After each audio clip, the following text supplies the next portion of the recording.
aujourd'hui des chefs, et tu me donnes tes ordres, et je suis à tes pieds. On va monter les ventes de 50%. Depuis l'élection de Macron, de nombreuses voix s'élèvent contre ce qui est perçu comme une prise de pouvoir par les corporations et les riches.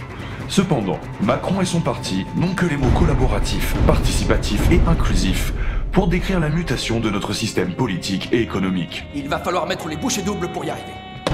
Quelle forme peut prendre ce grand projet démocratique porté par un homme se déclarant l'égal d'un dieu, tel que Jupiter? Il est au mur dans mon bureau. C'était une vraie machine, ce gars. Il lisait dans mes pensées. C'était un monstre, un magicien, une vraie bête née pour bonimonter. On n'avait encore jamais vu un as comme celui-là. Renouveau démocratique et idolâtrie du chef. Voilà la grande contradiction de ce quinquennat.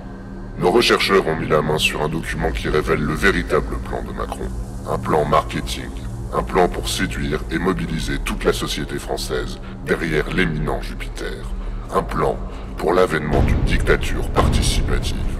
Un plan marketing, qu'est-ce que c'est? Un plan marketing, c'est un document qui définit la stratégie commerciale d'une entreprise, dans le but d'atteindre le plus grand nombre de consommateurs. Il élabore un plan pour nous séduire, nous fidéliser et faire de nous de véritables adorateurs de la marque. Mais si nous sommes tous des consommateurs, nous sommes également tous des électeurs. Emmanuel Macron l'a bien compris, et il compte bien appliquer les méthodes de l'entreprise à sa propre marque. Le plan marketing de Macron, qu'est-ce que c'est? Ce plan s'appelle l'objectif 100%. Il est la version revisitée du plan marketing de Goebbels, autrement appelé le plan de prospection de Dieu.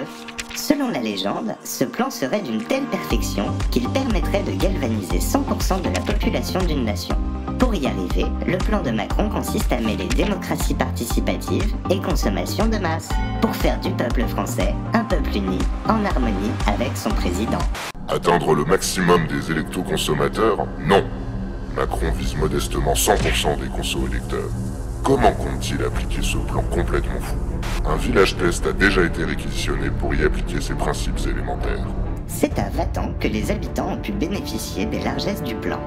Un Lycos Home français a été distribué dans tous les foyers. Et le PIB augmente. Il rend service dans la vie quotidienne. Et le PIB augmente. Il permet à chacun de bénéficier des aides sociales grâce aux annonces publicitaires. Et le PIB augmente. Les données collectées par ce procédé répondent immédiatement aux besoins des villageois. Et le PIB augmente. Le projet s'emballe. Et le PIB augmente. Les administrés se ruent 8 fois par jour dans les centres commerciaux. Et le PIB augmente. Sur l'effigie du président. Et le PIB augmente. Le reste du temps, il reste léthargique. Et le PIB augmente. Il mange des restes dans la rue. Et le PIB augmente. Le PIB augmente. Et le PIB augmente.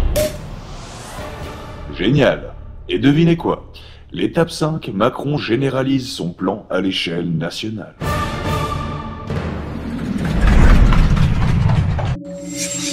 Toi aussi t'es un chercheur? Allez, abonne-toi. Quoi? T'es du Mossad en fait? T'as cru que tu pouvais nous pister? C'est pas qui on est nous? On vient du dark web. Bah abonne-toi je te dis. Salut islamo-sioniste. Merde. Ils arrivent. Ils arrivent, coupe tout, ils arrivent.